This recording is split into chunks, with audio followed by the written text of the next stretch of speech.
Hey guys, this is Professor Gill, and this is my video on the abstracted collage project and the particular creative process that I want you to try. And this was inspired by the TED Talk by these South African artist William Kentridge, when he talks about the creative process in the studio having a primary process and a secondary process. So he talks about a lot of things in that video, including the invention of Africa. But he is also making comparisons to the creative process itself. So for the importance of chaos to happen at times, and the multiplicity of voices and ideas to come together, and then to extract things from that are creative and new. For new ideas to emerge, you have to listen to many voices, and you have to be thinking in different ways. And so that translates into the studio and into a creative process in different ways. And this is one way that it can translate through making a collage. So in your packets that you got in the mail, you got a pad of paper and some drawing materials, and then you also got a baggie but with a few different scraps of paper with different designs on them. And this was meant to be a starting off point for your collection of collage materials. So I want you to create your own materials yourself and add them to the bag so you have more variety. So that's your first stage of the project, is the collection stage, collecting materials. And then the second stage is deconstruction. So I want you to take those materials you have and just start cutting them up into smaller bits.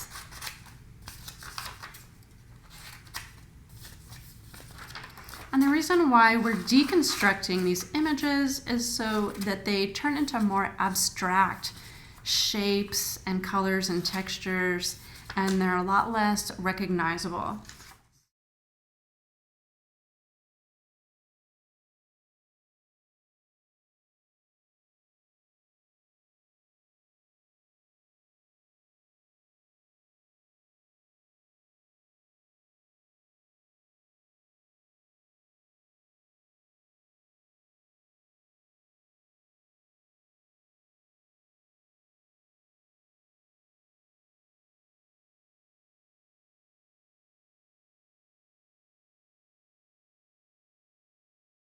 But once you have, kind of a good stack of things, this is when you can start reconstructing them and building up an image from these fragments.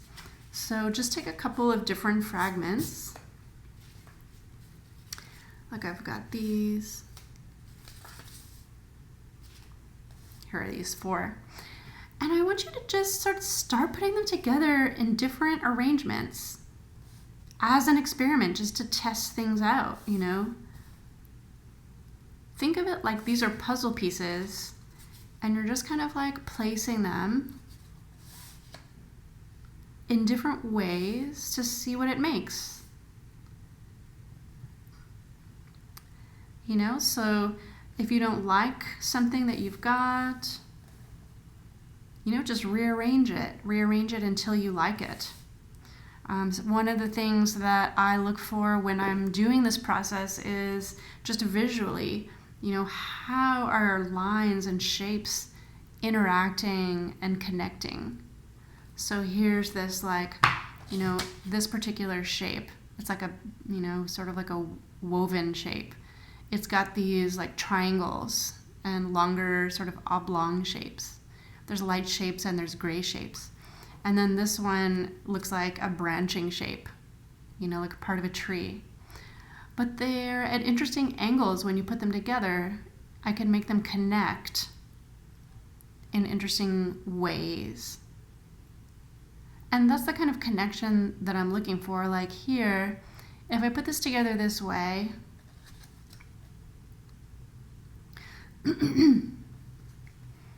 you can see that this oblong shape now connects and looks like it maybe continues over into this other piece. Even if it changes color a little bit, the lines look like there might be a continuation there. So that creates a kind of like sort of a relationship and a kind of a connection, or like a marriage between the two different types of pieces, depending on how you put them together. If I put them together like this, there's really no connection between the two, because these are long, like long, skinny, vertical shapes going this way over here, and all these shapes are going horizontally here. So there's like a clash, right? And so it all depends on your subjective choice. Maybe you like that visual clash, and so this is something that you want to keep, right? Or maybe you don't. Maybe you want to turn this around and make a little bit more of a like a continuous flow between the two pieces. So all of these are different formal choices, visual choices that you can make just as you're playing around and putting things together and seeing how they go together, if they go together, depending on how you put them. You can put them edge to edge, like I'm doing here. You can overlap them in different ways like that and create different layers of things. So there's really like no rule. There's no hard rules about art. It's really just a big experiment.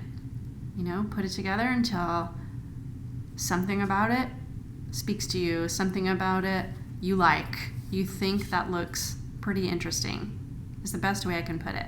Like, oh, okay, this looks kind of interesting. I kind of like how this connects or how this doesn't connect, depending on what you're going for.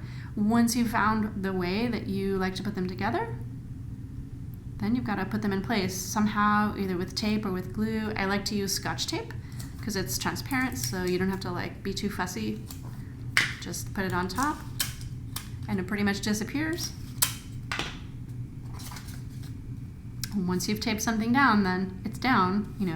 You could peel it back up, but you do eventually want to fix it down and then start adding things to it. So how is this really stark black and white linear shape and texture going to connect? Do I want to put it right on top of here, over here? How is it going to go? Does it go? Do I want to just pick something different? What about this one? This is a process that I do without this much conscious thought. Like when I'm working in the studio, I'm really just responding to color, shape, pattern, texture. I'm looking to see how things work or if they work, right? So for me, this process is pretty fast.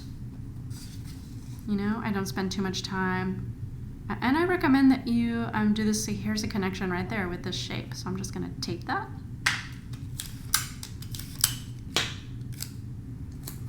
Tape it down. Voila. And the reason why I recommend doing it kind of quickly without too much thought is then it can be more intuitive. And if you had a primary goal starting out, then as you're working pretty quickly, your secondary process or your secondary goal can emerge, right? From the process of making. That's the mistake a lot of artists make, is that they sort of wait to be inspired in a way. Like, oh, I don't feel inspired today, so I'm not going to make anything. I'm not going to go to the studio. But that's not the way it works. It doesn't just like plop into your brain automatically. You have to get yourself into a space where you're already making something, even if it's ugly, even if it's bad, for your secondary process to be able to emerge. It's like you have to be producing something to kick your brain into that space of creativity. You have to kickstart it, we'll say, you know?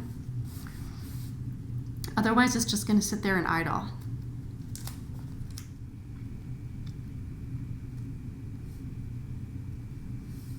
So play around with it, experiment. Don't try to plan anything out. Just plan as you go, you know, as you're putting things together, see what happens. You might be surprised by what turns out. That's the kind of the whole point of this project. So I hope you enjoy making your 6 collages, and thanks for your attention.